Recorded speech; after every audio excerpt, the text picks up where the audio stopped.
Asvel Autoservice. On va faire une intervention sur cette SLK. Donc, sur lequel on a branché sur la prise ODB. Parce que le véhicule, ça fait un petit moment qu'il n'a pas roulé. Et il n'y a aucun voyant qui est allumé. Là, je vais le mettre en route. Voilà.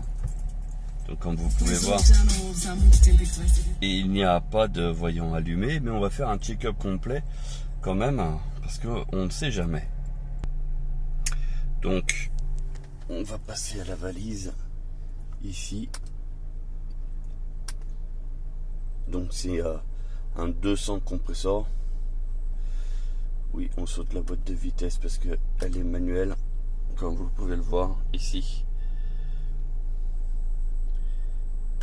Et on lance. Donc là, il y a un check-up complet qui se fait au niveau de la valise Diag.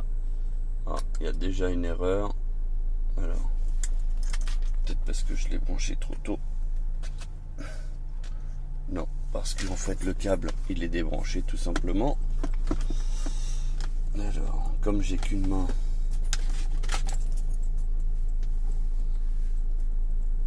Attendez, voilà, je viens de le rebrancher là.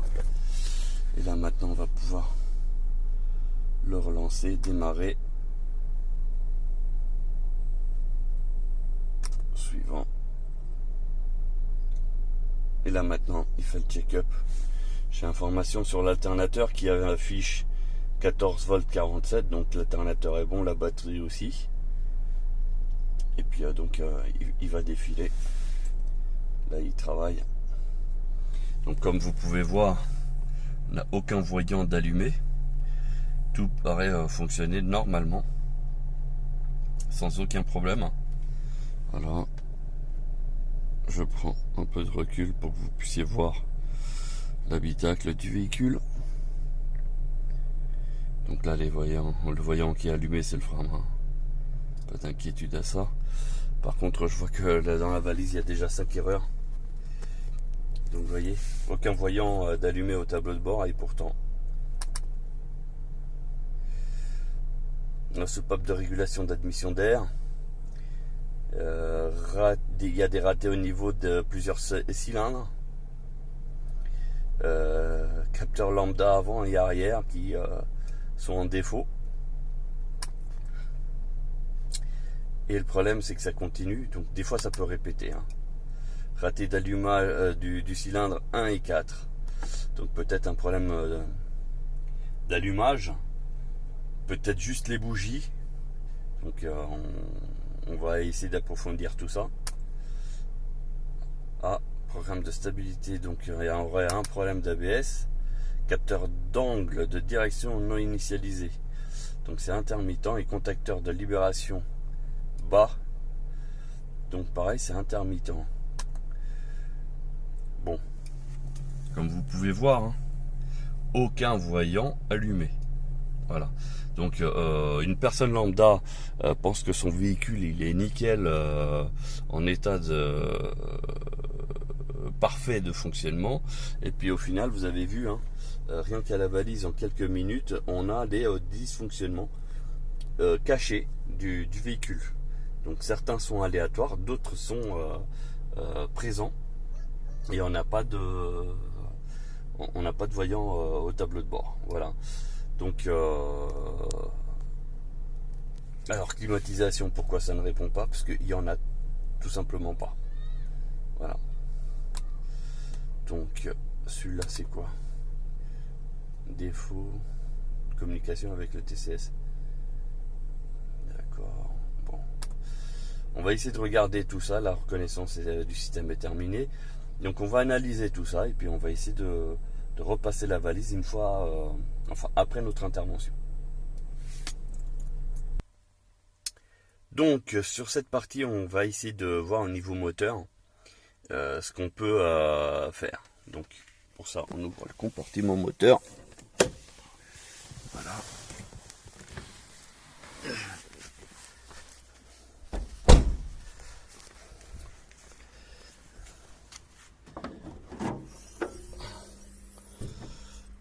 donc le beau moteur Mercedes. Et on va essayer de voir au niveau des bougies et de l'allumage. Donc je vais devoir couper et reprendre la vidéo après. Alors, avant toute autre chose, on va démonter donc la partie ici pour avoir accès à l'allumage. Déjà au niveau des bougies du moteur. Mais on vient de détecter que nous avons une anomalie un petit peu importante dans la mesure où vous voyez au niveau du bac, en bas, donc je vais me mettre peut-être sur le côté, voilà. Vous voyez, c'est hyper gras.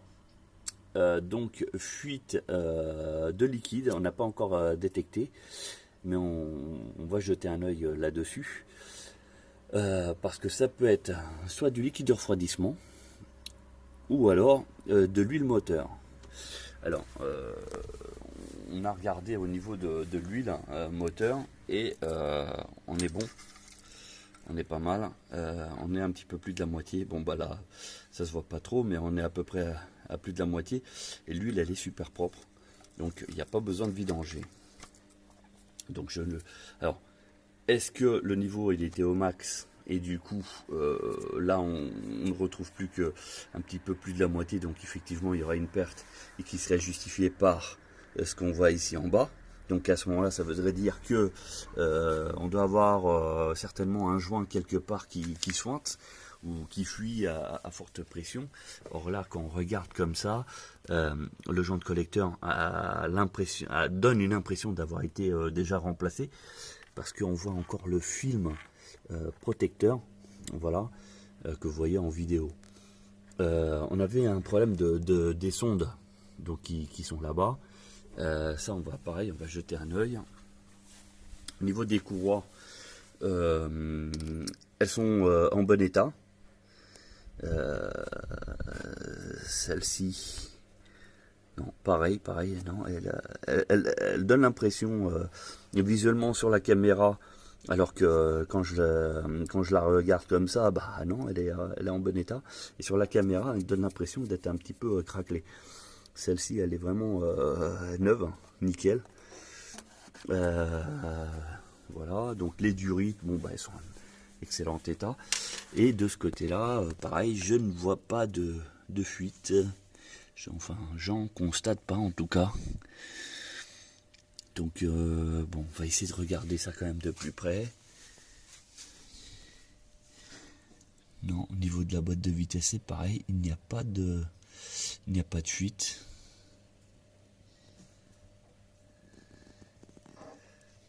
Tout paraît bon sur cette voiture.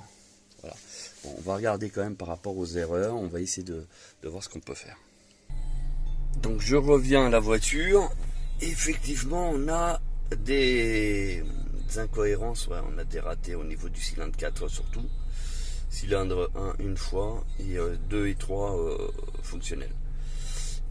On va jeter un œil à ça. Sinon tout le reste paraît bon.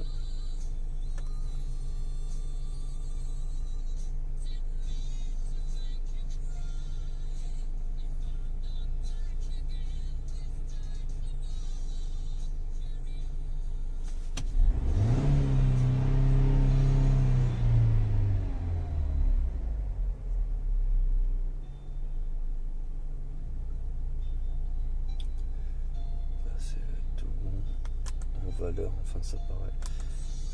Adaptation du carburant, ça il faut que je me renseigne. Alors, bon bah ça, les vitesses c'est normal.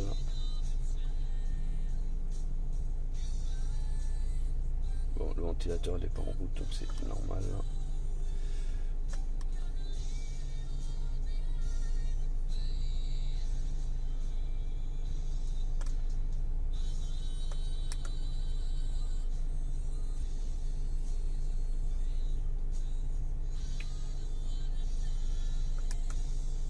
Pas de régulateur de vitesse là-dessus. Niveau d'huile moteur 0 mm 00, donc ça c'est parce que peut-être que le moteur il est tournant, mais il avait bien de l'huile, donc c'est pour ça je m'inquiète pas trop.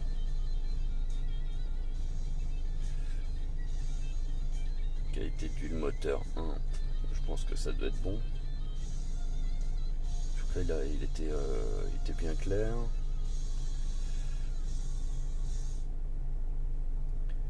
Angle d'allumage, on est à 15 degrés. Le maximum il est à 15. Donc il faut être entre 13 et 15. Donc ça c'est bon.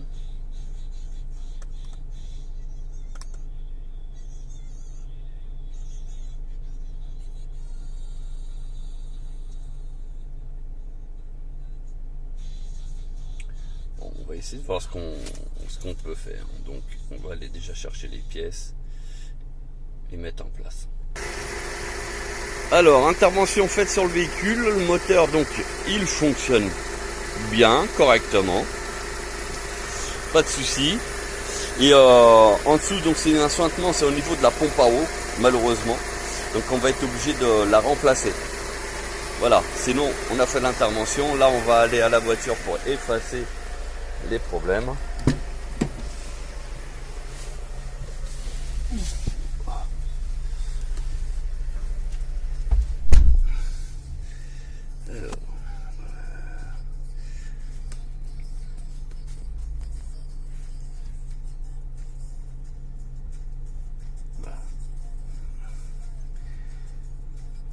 Alors, là on n'a toujours pas de voyant, rien.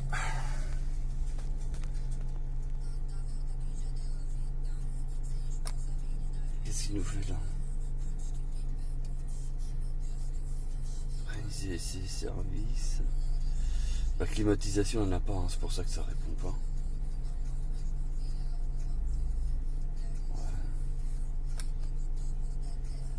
Donc on va maintenant effacer.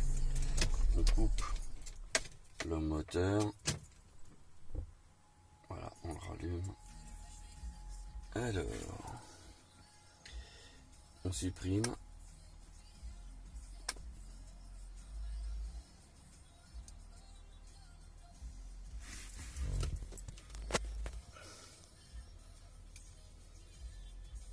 Et on va voir si après ça repart.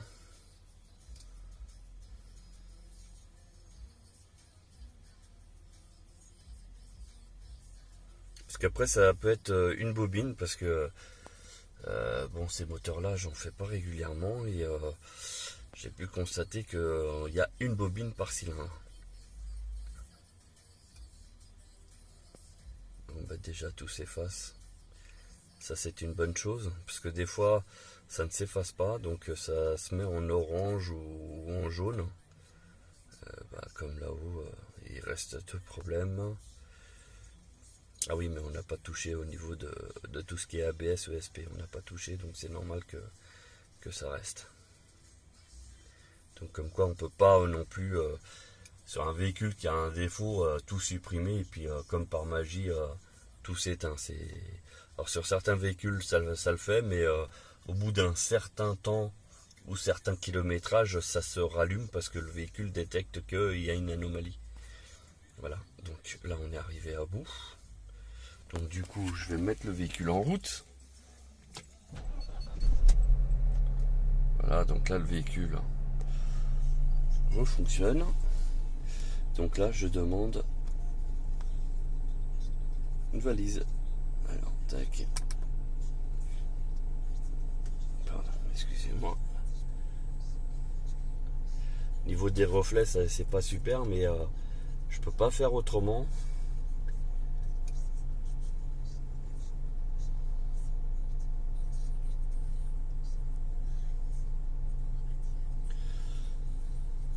Donc, si le problème persistait, je viens de mettre le moteur en route, hein, donc si ça persistait, automatiquement on aurait des défauts.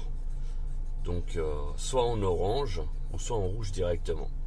Là, comme vous pouvez voir, on a du vert d'office, ce qui veut dire que le simple fait de remplacer les bougies, on fait leur effet.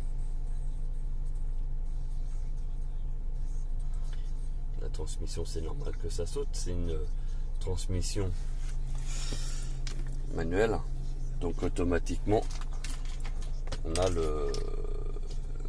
elle ne cherche pas à savoir si les vitesses passent bien ou pas, parce qu'elle n'est pas gérée électroniquement. Donc, au niveau de l'ABS, donc logiquement, elle devrait rester encore rouge.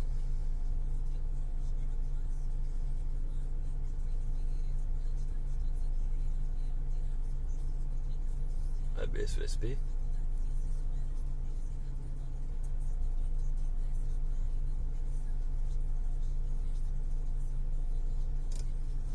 En tout cas, on n'est pas encore intervenu là-dessus. Ça sera notre prochaine étape.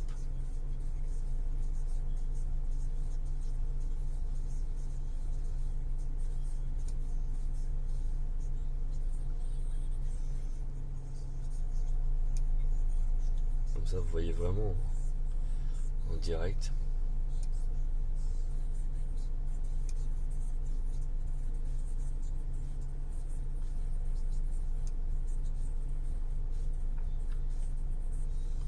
Voilà, donc programme électronique de stabilité, donc c'est ce qui correspond à l'ABS et ESP.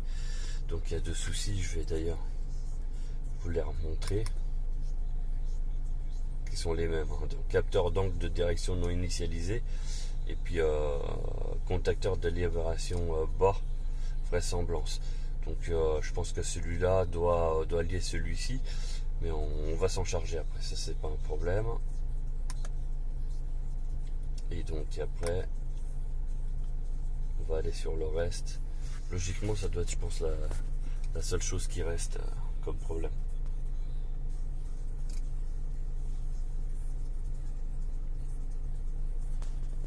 C'est un peu long, hein, c'est normal, hein, mais là c'est un check-up complet du véhicule. Donc ça veut dire que même si la voiture elle a la clim, un régulateur de vitesse, un chauffage stationnaire, enfin tout genre de gadget, tout est épluché. Voilà, contrairement à certains qui n'ont seulement une valise et qui n'épluchent que la partie mécanique, sans pouvoir voir le reste. Donc c'est pour ça que c'est un peu plus long. Mais au moins on a un check-up complet. Donc c'est une prestation qu'on facture chez nous à 50 € seulement. Donc sur certains véhicules ça peut aller jusqu'à une demi-heure, malheureusement sur place, hein, ça se fait pas en instantané. Sur d'autres ça peut être fait en 10 minutes, un quart d'heure. Sinon il y en a, ça peut dépasser la demi-heure. Voilà. Uniquement sur rendez-vous bien sûr. Vous pouvez comprendre que vu que le temps n'est pas maîtrisé sur les valises, on ne peut pas vous donner d'horaire fixe pour pouvoir vous dire de venir et puis éventuellement attendre, parce que vous pouvez attendre des fois longtemps. Donc on préfère vous donner un rendez-vous, un horaire fixe où vous êtes sûr d'arriver et d'être pris en charge et qu'on soit vraiment consacré à vous. Donc climatisation, c'est normal, il n'y en a pas. Comme vous pouvez le voir, il n'y en a pas.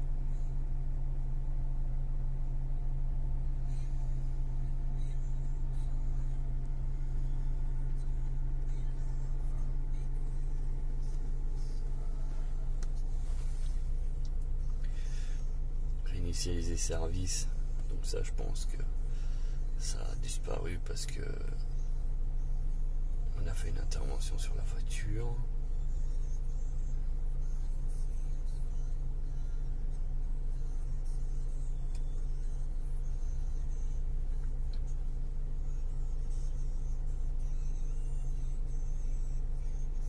Bon bah le groupe ne répond pas, c'est pas plus mal. De toute manière, en faisant la pompe à eau, on va faire la vidange d'office, même si l'huile elle est super liquide, qui est propre. On va quand même la faire, comme ça on sera tranquille. Voilà, donc là c'est terminé. Donc vous pouvez voir que tout en haut, ça a été effacé et ça ne revient plus. Parce que, vous voyez, aucun code et le moteur a été mis en route. Donc c'est une partie rétablie. Donc si vous aussi vous êtes intéressé par un passage à la valise, ne serait-ce que juste par un simple contrôle, savoir si tout se passe bien, n'hésitez pas, c'est uniquement 50 €. Ça peut vous éviter des gros frais, parce que des fois il peut y avoir des problèmes. Au niveau de tableau de bord, vous n'avez pas forcément l'affichage. Et puis après, les problèmes vont s'amplifier, peuvent entraîner d'autres pièces. Et au niveau de la facture, au niveau de la remise en état, ça peut être beaucoup plus cher. Donc, n'hésitez pas. Nous, ce qu'on conseille à nos clients, c'est une fois par an, faites un petit check-up. C'est comme la voiture, c'est un peu comme un membre de la famille. Vous avez besoin d'aller voir le médecin pour voir si tout va bien, etc. Pour la voiture, c'est exactement pareil. Si vous voulez la conserver en bon état, éviter les grosses dépenses, c'est ce que je vous conseille. À partir de là, bien sûr, vous êtes libre de faire ce que vous voulez. Nous, c'est un simple conseil qui aujourd'hui conforte quand même pas mal de clients parce que parfois, on évite vraiment la panne qui peut immobiliser le véhicule au bord de la route. Voilà. Donc, écoutez, n'hésitez pas à consulter nos autres vidéos. Et puis, si vous avez besoin de conseils, n'hésitez pas à nous contacter à travers notre page Facebook au nom de Basvel Autoservice. Bonne journée et à bientôt.